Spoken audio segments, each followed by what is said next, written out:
अरे मोदी जी कहते हैं मैं फ़कीर का बच्चा हूँ, मैं गरीब का बच्चा हूँ। तो ऐसी गरीबी जो है वो भगवान सबको दे।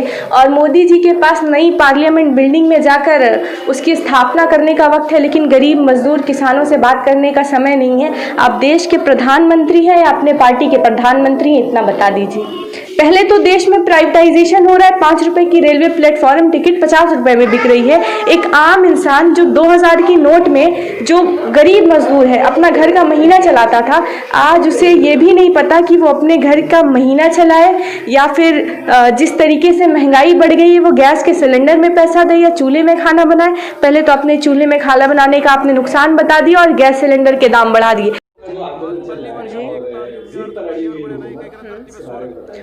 मैं ये कहना चाहूँगी कि आज बीजेपी और जो उनके पार्टी वर्कर हैं, और ये लोग कह रहे हैं कि किसानों को बिल समझ में नहीं आया। पहले एंटी सीए मूवमेंट करने वालों को सीए समझ नहीं आया, एनआरसी समझ नहीं आया, और आज किसानों को जो है वो 3 नए जो फार्म बिल आए हैं वो समझ नहीं आए। तो मसला ये नहीं कि किसानों को बिल समझ नहीं आया है, मसला ये है कि किसानों को बिल समझ आ गया है, इसीलिए वो आज आंदोलन कर रहे हैं। सबसे बड़ी बात जो आज लोग कह रहे हैं कि ये किसानों का मुद्दा है, हकीकत बात ये है कि जितना ये किसानों का मुद्दा है वो उतना आम इंसान का भी मुद्दा है। इसमें एक ऐसा खतरनाक लॉ है जिसके मुताबिक सरकार ने तमाम ठेकेदारों को ये छूट दे दी है कि वो जो है राशन जो है इकट्ठा करके रख सकते हैं। आप देखिए कि अभी सिर्फ वो 2 सिचुएशन में राशन को इकट्ठा करके नहीं रख सकते, एक वॉर के टाइम में और एक पैंडेमिक के टाइम में। तो कोरोना अभी चल रहा है, कुछ टाइम में ख़त्म हो जाएगा, लेकिन उसके बाद क्या होगा कि ये जो बड़े बड़े ठेकेदार हैं ये राशन को अपने गोडाउनों में इकट्ठा कर लेंगे,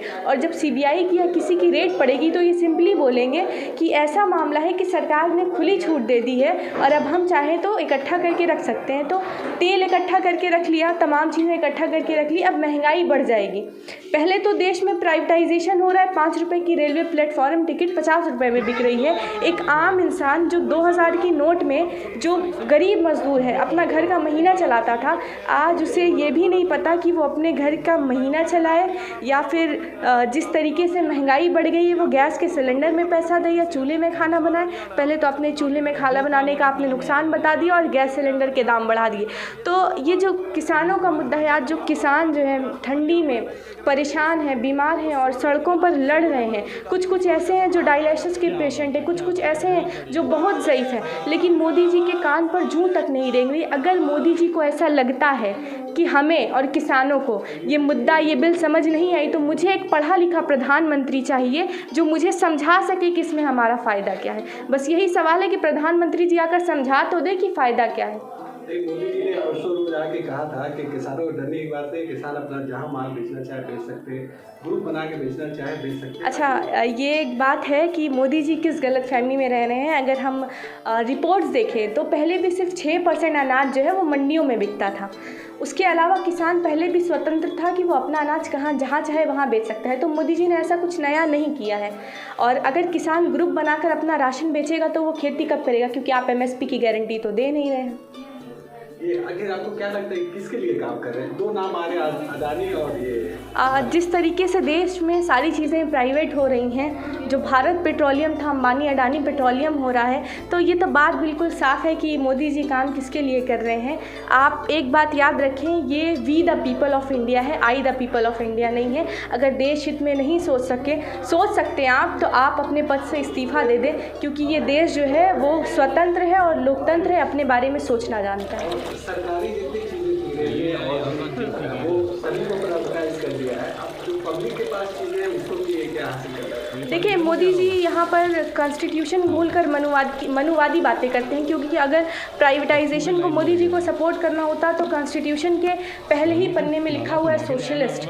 तो ये मुल्क सोशलिस्ट है ना कि कैपिटलिस्ट है। तो मोदी जी सीधे तरीके से पूंजीवाद को सपोर्ट कर रहे हैं। जिस तरीके से अंग्रेज़ों ने यहाँ पर अपना कब्ज़ा जमाया था एक ईस्ट इंडिया कंपनी से, आज उसी तरीके का माहौल जो है मोदी जी बना रहे हैं। मोदी जी को समझने की ज़रूरत है कि ये सोशलिस्ट मुल्क है। ये आपने देखा कि कि नया पार्लियामेंट बनाना शुरू किया है और फिर पूरे बैटिंग वगैरह बढ़िया है। अरे मोदी जी कहते हैं मैं फ़कीर का बच्चा हूँ, मैं गरीब का बच्चा हूँ, तो ऐसी गरीबी जो है वो भगवान सबको दे। और मोदी जी के पास नई पार्लियामेंट बिल्डिंग में जाकर उसकी स्थापना करने का वक्त है, लेकिन गरीब मजदूर किसानों से बात करने का समय नहीं है। आप देश के प्रधानमंत्री हैं या अपने पार्टी के प्रधानमंत्री हैं, इतना बता दीजिए। और ये जो चल रहा है, ये जो कार्टून है, मतलब पहली चीज़ ये कब तक चलेगा और लग रहा है हल होगा? जिस तरीके से किसान भाई ज़िद पर हैं, मुझे ऐसा लगता है कि किसान भाई पीछे नहीं हटेंगे और हम हर तरीके से उनके साथ हैं। और जो बीजेपी सरकार है, इसका तो काम ही है जुल्म ज़्यादती करना। दिल्ली राइट से लेकर एंटी-सीए मूवमेंट हो, चाहे वो डॉक्टरों का मूवमेंट हो, इन्होंने कभी बात सुनने की कोशिश ही नहीं की है। लेकिन देश को एकजुट होकर मोदी को मजबूर करना होगा कि मोदी जी हमारी बात को सुने, आप हमारे प्रधानमंत्री हैं, अंबानी और अडानी के नहीं।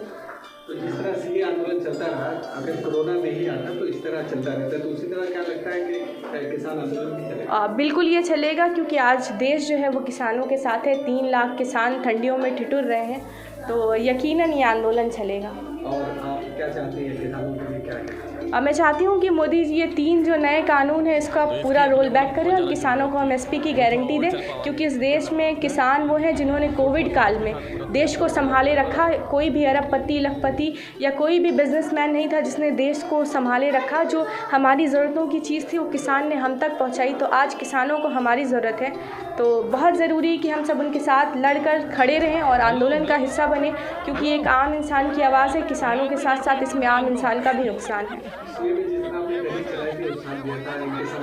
बिल्कुल, मैं इनके साथ हूँ। अगर ज़रूरत पड़ी तो दिल्ली तक भी जाऊँगी इंशाल्लाह। जैसे सीए मूवमेंट में गए थे हम लोग, और इंशाल्लाह हम उनके साथ हैं और लड़ते रहेंगे, क्योंकि एक आम हिंदुस्तानी की बात है। तो यहाँ हमारे साथ हल्ली गुल्ली भी आई है।